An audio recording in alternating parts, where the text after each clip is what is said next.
दोस्तों, एक पुरानी कहावत है कि रायता उतना ही फैलाओ जितना बाद में समेट सको। अच्छा, ये कोई पुरानी कहावत नहीं है, मैंने अभी अभी बनाई है, लेकिन एक दिन लोग जरूर कहेंगे कि मेजर साहब ये पुरानी कहावत है। बात यह है कि लूला डी सिल्वा जो कि प्रेसिडेंट हैं ब्राजील के, उनके ऊपर यानी कि ब्राजील के ऊपर 50% टैरिफ ट्रंप ने लगा दिया। ट्रंप आजकल टैरिफ खेल रहा है। मैं तुम्हारे ऊपर इतना टैरिफ लगाऊंगा, मैं तुम्हें छोड़ूंगा नहीं, इतना टैरिफ लगाऊंगा। तो पहले 10% था, 40% और लगा दिया, और वो जो टैरिफ है टोटल मिलके 50% हो गया। अब हुई बात ऐसी कि Trump uses tariffs as a power tool, अपनी ट्रेड को बचाने का, अपने अपने खुद की इंडस्ट्री को सेटअप करने का वो सेकंड या थर्ड रीजन रहता होगा ट्रंप के दिमाग में, लेकिन प्राइमरी टूल जो है वो इस्तेमाल करता है टैरिफ को as a primary tool for डराने के लिए, धमकाने के लिए, किसी को अपनी तरफ लाने के लिए कि इतना धमकाऊं, इतना डराऊं कि लोग मेरी तरफ आ जाओ, मेरी बात मान लें। लूला डी सिल्वा ने साफ ट्रंप को बोल दिया कि यार ये सबसे अनफॉर्चुनेट चीज है और सबसे ज्यादा अफसोसनाक है यूएस ब्राजील रिश्तों में आज तक। दूसरी चीज, जब ट्रंप ने यह बोला कि प्रेसिडेंट लूला कैन कॉल मी, वो चाहे तो मुझसे फोन पे बात कर सकते हैं, उन्होंने बोल दिया कि नहीं, मैं ट्रंप से बात ही नहीं करना चाहता, मैं नहीं बात करना चाहता ट्रंप से। I don't want to talk to him, why should I talk to him? अगर मुझे बात करनी होगी मैं मोदी जी से बात करूंगा, मैं शी जिनपिंग से बात करूंगा, मैं ट्रंप से क्यों बात करूंगा? तो यहां पे दोस्तों आप ये देखते हैं, जैसा मैंने बोला ना कि रायता उतना ही फैलाओ जितना समेट पाओ। ट्रंप को यह लगता है कि यूएस एक बहुत बड़ा मार्केट है, जो कि सच है, कि दुनिया का सबसे बड़ा मार्केट यूएस है in terms of dollar, in terms of size, in terms of purchasing power. US से बड़ा कोई मार्केट दुनिया में नहीं है, लेकिन एक लिमिट होती है धक्का देने की। सबसे पहले चाइना ने धक्का दिया दोस्तों। चाइना ने क्या बोला? चाइना ने बोला कि यार देखो, हमारे स्ट्रेटेजिक इंटरेस्ट्स हैं, हम अपने स्ट्रेटेजिक इंटरेस्ट्स पे और अपनी खुद मुख्तारी पे, यानी कि अपनी सॉवरेनिटी पे हम कॉम्प्रोमाइज नहीं कर सकते, बाढ़ में जाओ। इंडिया 6 महीने से देख रहा है ट्रंप को, रोज ट्रंप बकवास कर रहा है, और ये कुर्सी पे विराजमान होने से पहले कि India is a tariff abuser, India ये, इंडिया फलाना। और जब से दोस्तों फिर इसको झटका लगा है बहुत ज्यादा, जब से ट्रंप ने दुनिया के सामने ये कहना शुरू करा कि 24 घंटे के अंदर मैं रूस और यूक्रेन की लड़ाई खत्म कर दूंगा, और पुतिन ने बोला ठेंगा, तो फिर ट्रंप को बुरा लगा। फिर ट्रंप, अच्छा पुतिन का कुछ नहीं कर पाए, तो उसने सोचा कि चलो एक काम करते हैं, हम इंडिया को दबाने की कोशिश करते हैं। इंडिया ने कुछ नहीं बोला, करता रहा। एक दिन क्या होता है कि सब्र का पैमाना जो है वो छलक जाता है।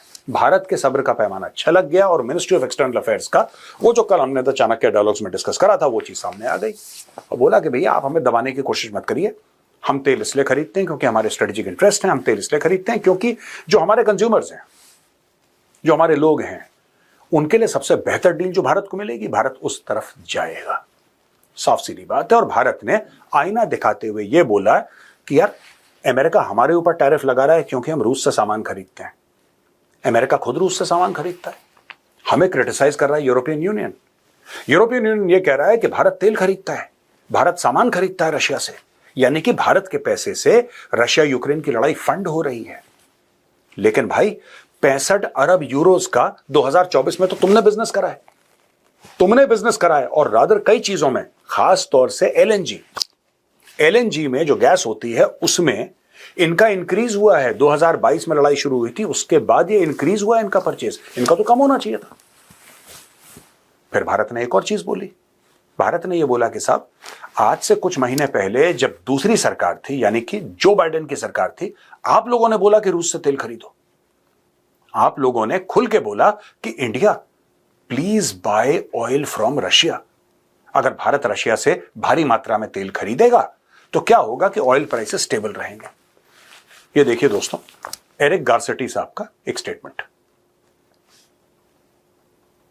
तो भारत ने बोला भाई एक बात बताओ, can't you guys make up your mind? क्या तुम्हें समझ में बात बिल्कुल नहीं आती है? तुम कुछ महीने पहले ये बोलते हो कि तेल खरीदो, फिर तुम कहते हो तेल मत खरीदो। यार ये तो ट्रेन जैसी होती है, once you put a train in motion, जब आप ट्रेन को पूरी फुल स्पीड से ट्रेन जा रही है, आपने बोला ठीक है ट्रेन अब जाएगी, चलेगी ट्रेन, आपने ग्रीन फ्लैग दिखाया, ट्रेन ने चलना शुरू करा, ट्रेन ने गति पकड़ी, गति पकड़ के ट्रेन चल रही है 150 की स्पीड से, भाग रही है ट्रेन। ब्रेक लगाएंगे, अचानक तो रुकेगी नहीं। कई किलोमीटर ट्रेन चलती है रुकने से पहले, मोमेंटम होता है ट्रेन का। उसी तरीके से ट्रेड होता है। आप साहब एक दिन इसकी चाबी ऑफ नहीं कर सकते कि कल से मैं टैरिफ लगाऊंगा। और दूसरी चीज है, आप होते कौन है ट्रेन को रोकने वाले? ये बड़ा सवाल है, आप होते कौन है ट्रेन को रोकने वाले? कहने की बात यह है कि जब आपको सूट करा आपने बोला रूस से तेल खरीदो, जब आपको सूट करा आपने बोला रूस से बंद करो तेल खरीदना। क्यों भाई? जब आपने बोला तेल खरीदो तब भी तो लड़ाई चल रही थी रशिया और यूक्रेन की, तब भी तो चल रही थी। उस लड़ाई के बीचों बीच आपने बोला कि please buy oil from Russia, oil prices stable होंगे। अब ये ट्रंप एक नई कहानी सुना रहा है। तो इंडिया ने पकड़ के चमका दिया, अमेरिका को भी चमका दिया, ईयू को भी चमका दिया। अब आया लूला डी सिल्वा, उसकी भी बैटिंग आनी थी। अच्छा, ये तीनों जो देश हैं दोस्तों, ये ब्रिक्स के मेंबर हैं। रशिया तो एक इन्वॉल्व पार्टी, हम रशिया की बात ही नहीं कर रहे। अब बचा साउथ अफ्रीका। साउथ अफ्रीका भी कुछ ना कुछ बोलेगा अगले हफ्ता 10 दिन में। आई एम वेरी श्योर कुछ ना कुछ स्टेटमेंट साउथ अफ्रीका से आएगा। यहां पे ट्रंप पूरी कोशिश कर रहा है कि ब्राजील के इंटरनल फंक्शनिंग में इंटरफेयर करे। अब मैं आपको समझाता हूं कि वो क्या कह रहा है। जो ब्राजील की बात है ना कि 50% टैरिफ लगा दिए, उसमें बोल क्या रहा है ट्रंप कि उसने टैरिफ क्यों लगाए, ये जानना बहुत जरूरी है। जैसे वो भारत के लिए कहता है ना कि तुम रूस से तेल खरीद रहे हो, हथियार खरीद रहे हो, इसलिए मैं तुम्हारे ऊपर टैरिफ लगा रहा हूं। वो कौन सी स्टोरी है जो ब्राजील को सुना रहा है ट्रंप? अब दोस्तों बात ये हो गई कि इसके पहले, लूला डी सिल्वा के पहले, इनका राष्ट्रपति होता था बोल्सोनारो। बोल्सोनारो ने क्या करा, उसके ऊपर ये इल्जाम है जिसकी वजह से वो जेल में है कि साहब उसने कू अटेम्प्ट करा, यानी कि वो चुनाव तो हार गया और लूला डी सिल्वा जीत गया, लेकिन बोल्सोनारो ने कू करने की कोशिश करी। इलेक्शन के पूरे सिस्टम को उसने खत्म करने की और कू करने की, वही बना रहे राष्ट्रपति ब्राजील का। उसके लिए उसको पकड़ के जेल में डाल दिया। अब दोस्तों जो जस्टिस सिस्टम था, जो कोर्ट्स थे ब्राजील के, उसने उनको सजा सुनाई और बोला कि आप जेल में जाइए। ट्रंप को पसंद नहीं आया। ट्रंप ने बोला तुम ऐसा कैसे कर सकते हो? मैकेंस्की एक्ट है यूएस की, उसके तहत इन्होंने सैंक्शंस लगाना शुरू कर दिए। अब लूला डी सिल्वा जो करंट प्रेसिडेंट है ब्राजील का, उसका कहना है कि तुम्हारा क्या मतलब है यार, तुम होते कौन हो? तुम होते कौन हो हमें यह बोलने वाले कि हमारी कोर्ट ऐसे फंक्शन करे वैसे फंक्शन करे? यह बड़ी बात है दोस्तों जो पॉइंट आउट कर रहा है ना। अब देखिए, ये जो सैंक्शंस लगा रहा है, ये अलग अलग देशों से अलग अलग बहाने लेकर ये कर रहा है।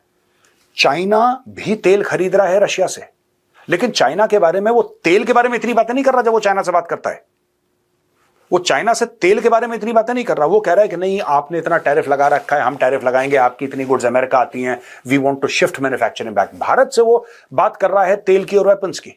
ब्राजील से बात कर रहा है कि तुमने बोल्सोनारो को क्यों तुमने जेल में डाल दिया और तुमने क्यों, तुम्हारे कोर्ट्स ने ये सब कर दिया। तो यार ये सब ऐसा थोड़ा ना होता है। वो खुद मुख्तार देश है, अलग देश है ब्राजील, बहुत बड़ा देश है। लूला डी सिल्वा ने साफ तौर पे ट्रंप को बोल दिया कि साहब ये जो आप उंगली हमारे ऊपर उठा के बात करते हो ना, प्लीज तमीज से बात करिए। कहने का ये मतलब है, he did not use the word colony, but उसका कहने का ये मतलब था कि हम अमेरिका की कॉलोनी नहीं है कि आप हमें यहां पे ज्ञान बांट रहे हैं, हमें आपके ज्ञान की आवश्यकता नहीं है। और फिर ये भी बोल दिया, जैसा मैंने पहले समझाया था आपको, हम मोदी जी से बात नहीं करेंगे क्या, हम शी जिनपिंग से बात नहीं करेंगे क्या, हम ट्रंप से बात नहीं करेंगे। ट्रंप कह रहा है मुझे कॉल करो, मना कर रहा है ये कह रहा हम ट्रंप से बात ही नहीं करेंगे। और एक और आखिरी चीज दोस्तों जो ट्रंप को बहुत गुस्सा दिलाती है, ट्रंप जिसको कहते हैं पागल हो जाता है गुस्से से, दैट इज लूला डी सिल्वा ने यह बोला है कि यार एक बात बताओ, हम क्यों डॉलर के मोहताज रहे हैं? क्यों, वाई? ये ऑलमाइटी डॉलर का क्या चक्कर है? उसका यह कहना है कि अगर मुझे इंडिया से ट्रेड करनी है, अगर मुझे चाइना से ट्रेड करनी है, तो उसमें डॉलर कहां से आ गया बीच में? That is what is asking. Dollar कहां से आ गया? यानी कि अगर ब्राजील भारत को कुछ बेच रहा है और भारत ब्राजील को कुछ बेच रहा है, तो हम दोनों आपस में अपनी करेंसी में करें।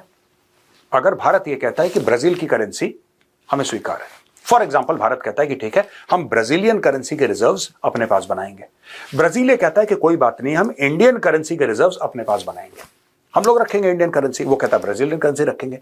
अगर दोनों खुश हैं तो भाई तू कौन है जो कह रहा है नहीं, अगर तुम दोनों बीच में कोई भी डिस्कशन करोगे, कोई भी ट्रेड करोगे, उसमें डॉलर का होना जरूरी है, तू कौन है भाई?